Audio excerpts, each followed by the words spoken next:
Hello, welcome back.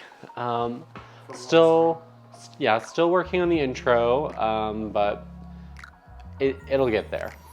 Today we are gonna make, hi y'all, I'm gonna show you how to make this, my easiest pie crust. It's a great all-purpose pie crust. You can use it in savory or sweet baking applications. And I think you're gonna like it because it's super easy. So let's go ahead and get started.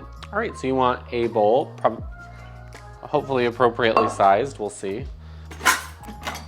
You can use a pastry blender like this, or you can use a fork, or you can use your hands. I'm kind of tempted to use my hands today. I don't know, we'll see. So now we're gonna get some cold butter. So I'm getting mine straight from the fridge. This is unsalted butter. You could use salted butter, just don't put salt in here, so just use whatever you have. And then we are gonna take 1.5 cups of all-purpose flour. I think. I'm trying to make this from memory, so hopefully it turns out. But I guess I'm also not really gonna bake it on this, so we'll never know until tomorrow, which will be next week for you. Okay, now we want a little bit of salt and a little bit of sugar. I'm gonna use this particular pie crust, and I don't know why I got this whole box. Somewhere I have a little, fuck. Okay, got it. I have a little salt dish, conveniently labeled salt. I am going to be using this in a savory application, but I'm still going to add sugar.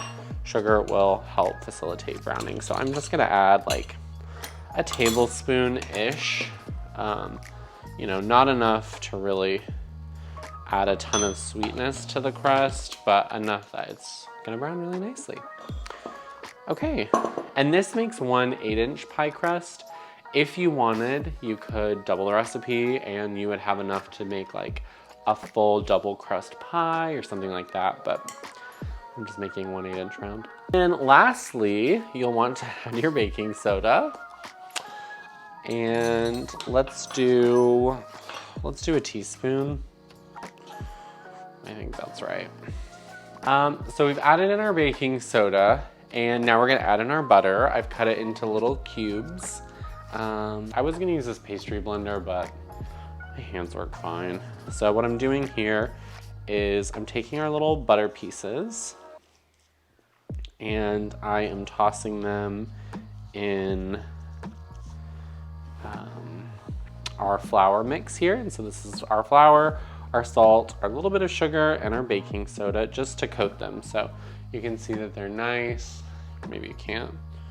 You can see that they're nice and crumbly. Coated in flour. And so now I'm just gonna incorporate them with your hands.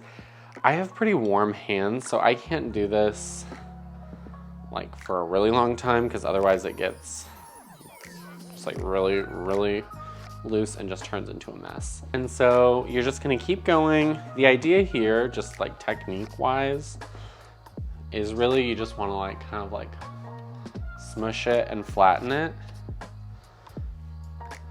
And smush and flatten. And so I'm just kind of like pressing them against my hands here to make these little like flat shards.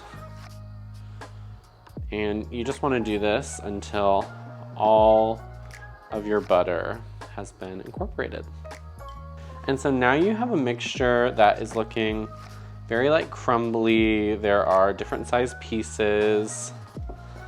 You're getting somewhere, you know, take your time and make sure that you got, for the most part, like here's a big piece that I forgotten, so I'm gonna flatten it. But overall, you've got a really nice product. Okay, now we're gonna get some ice water and start to mix that in. If you've tuned back in for my easiest pie crust, then welcome back. Welcome back to my pie crust channel. Oops. Okay. So I've got my ice water here, and it's really just, you know, some ice in a cup. And so I'm just gonna add a little bit at a time. Realistically, you know, depending on where you live, if it's really dry, like it just rained here, so it's a little bit more humid, that's gonna impact the amount of water that you add. You're adding ice water here so that way you don't melt the butter, because ultimately those little butter pieces that get incorporated into your pie crust are what's gonna make it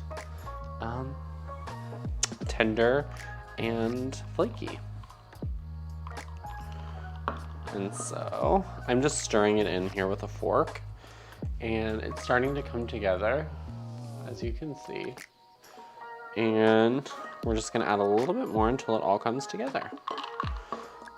I think it's really hard to measure water when you add ice, obviously, because the ice displaces the water.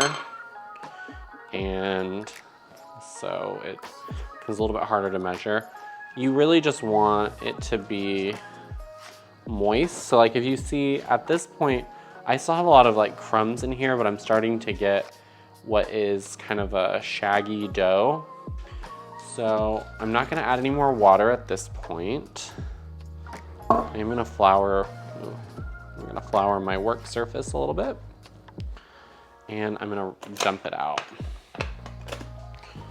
onto the surface. And I'm just, not using a ton of pressure here, but just working it until all of these pieces are in. If you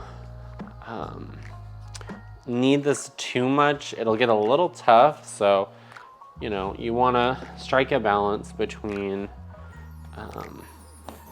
ensuring that your dough is properly hydrated and making sure that you're not overworking it so it doesn't get tough. But this looks great.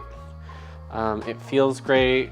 If you kind of poke it, it doesn't really spring back a ton, so that lets you know you don't have like a ton of gluten development like you would if you're making like bread or something. And this realistically will cover comfortably like an 8-inch pie crust or the top. And like I said, if you wanted to make a double crust pie, like a cherry pie, a lattice apple pie, whatever, you could do that. Just make this twice or double the recipe. And that's how you go. And this little bit of dryness here where it almost looks like cracking, that's gonna normalize as the dough has a chance to rest, because then it will take on like a uniform level of hydration. So yeah, and now I would chill this for at least an hour, and it's ready for whatever you're gonna use it for. I'm gonna use this to make chicken pot pie, which is gonna be in next week's video. It's my favorite chicken pot pie. If you're not a chicken pot pie person, you will be after you make this. It is so, so, so, so good. It's probably my favorite thing that I have ever made in my entire life, and I've made a lot of stuff, and I continue to make it again. So you can take this and wrap it up in a little plastic wrap or beeswax paper, throw it in a dish, whatever, and just keep it covered in the refrigerator for an hour, and then it's ready to use. And that video will be out next week. So if you wanna see that, or even if you don't, you should watch it anyway. So what else are you doing besides watching food videos on the internet? And this is high quality food videos. These are high quality food videos. And if you are watching this and you are not a member of my family, welcome, thank you so much. And if you are my family and you're not watching this, then you can go straight to hell. Could you imagine? Just cut it. Yeah, you can go straight to hell. Oh wait. And this one's for my grandma that said I wouldn't make any fucking money on it. Yeah, this is for my grandma that doesn't think this is real. She said, "Does this cost money to put on?" And then thumbnail. No, you're supposed to hold it this way and then. Okay. All right. You're done. You're done.